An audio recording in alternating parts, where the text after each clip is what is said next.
హనుమాన్ గత కొన్ని రోజులుగా సోషల్ మీడియాని సినీ ప్రేక్షకులను ఒక ఊపేస్తున్న పేరిది. వర్సటైల్ డైరెక్టర్ ప్రశాంత్ వర్మ దర్శకత్వంలో తేజ సజ్జా హీరోగా తెరకెక్కిన మొట్టమొదటి భారతీయ సూపర్ హీరో మూవీగా హనుమాన్ విడుదలైంది. మరి ఎంతోమంది పోటీ నడుమ సంక్రాంతి సినిమా అనిపించుకోవడానికి ప్రేక్షకుల ముందుకొచ్చిన హనుమాన్ మూవీ ఎలా ఉందో ఈ రివ్యూ ద్వారా తెలుసుకుందాం.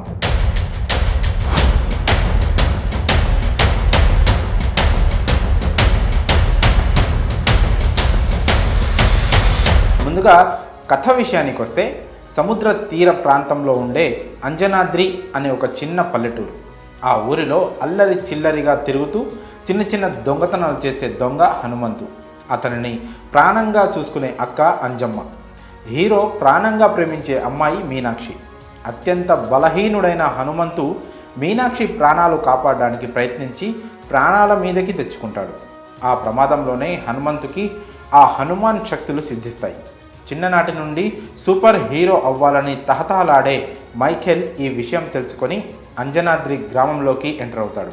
అసలు హనుమంతుకి ఆ ప్రమాదంలో హనుమాన్ శక్తులు ఎలా వచ్చాయి, అతని వెనుక ఉండి నడిపించిన శక్తి ఏంటి, ఆ సూపర్ హీరో పవర్స్ కోసం ప్రయత్నించిన మైఖేల్ ఏమయ్యాడు, అసలు శ్రీరామచంద్రమూర్తికి ఆ హనుమంతుడిచ్చిన మాట ఏమిటి అన్నదే మిగిలిన కథ.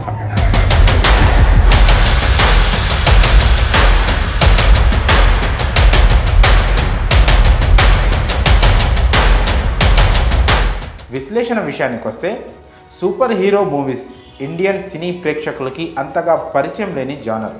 కానీ మనందరికీ తెలిసిన రియల్ సూపర్ హీరో మాత్రం ఒకరున్నారు. ఆయనే మన హనుమాన్. ఆ అంజనీ సుతుడి బలం గురించి, శక్తి గురించి, ఆయన ధైర్యం గురించి, ఆయన సాధించిన విజయాల గురించి వింటూ పెరిగిన వాళ్ళం మనమందరం. అలాంటి ఓ మహాబలశాలి ఆరా చుట్టూ సూపర్ హీరో కాన్సెప్ట్ కథ అల్లుకోవడంతోనే ప్రశాంత్ వర్మ సగం సక్సెస్ అయిపోయాడు. నిజానికి మనం ఇప్పటి వరకు మార్వెల్ యూనివర్స్లో చూస్తూ వచ్చిన spider man, iron man, ant man, Hulk వీరంతా కూడా మన హనుమాన్లోని ఒక్కో సూపర్ పవర్ని మాత్రమే కలిగి ఉంటారు. అలాంటిది ఏకంగా ఆ హనుమానే సూపర్ హీరోగా కదిలొస్తే అనే ఆలోచన ప్రేక్షకులకి కిక్కివ్వక ఇంకేమిస్తుంది.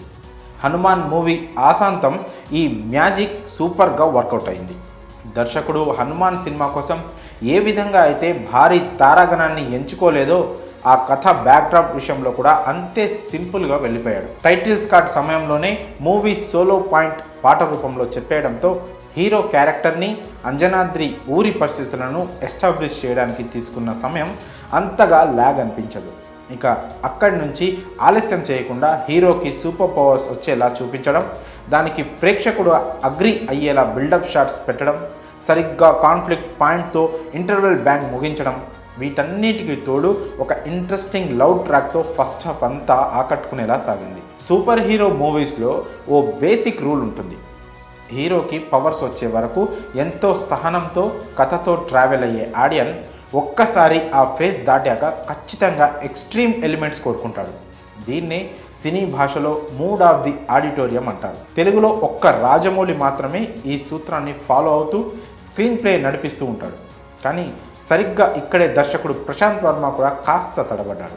హనుమంతుకి పవర్స్ వచ్చాక ఆ పవర్ ఎక్కడి నుంచి వస్తుందో మైకేల్కి అర్థమయ్యాక కూడా కథ వేగం అందుకోదు.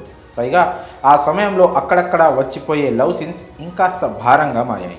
దీంతో ఆ 20 నిమిషాల్లో హనుమాన్ ట్రాక్ తప్పిందా అన్న అనుమానం కలుగుతుంది. కానీ ఎప్పుడైతే సముద్రఘని క్యారెక్టర్ రివీల్ అవుతుందో అక్కడి నుంచి హనుమాన్ అంచనాలు అందుకోలేని స్థాయికి వెళ్ళిపోతాయి. ఇంత హైప్ ఇచ్చిన ప్రీ క్లైమాక్స్కి తగ్గట్టే క్లైమాక్స్ మనసు తనువు పులకించిపోయే రేంజ్లో ఉండడంతో హనుమాన్ సక్సెస్ ట్రాక్ ఎక్కేసింది.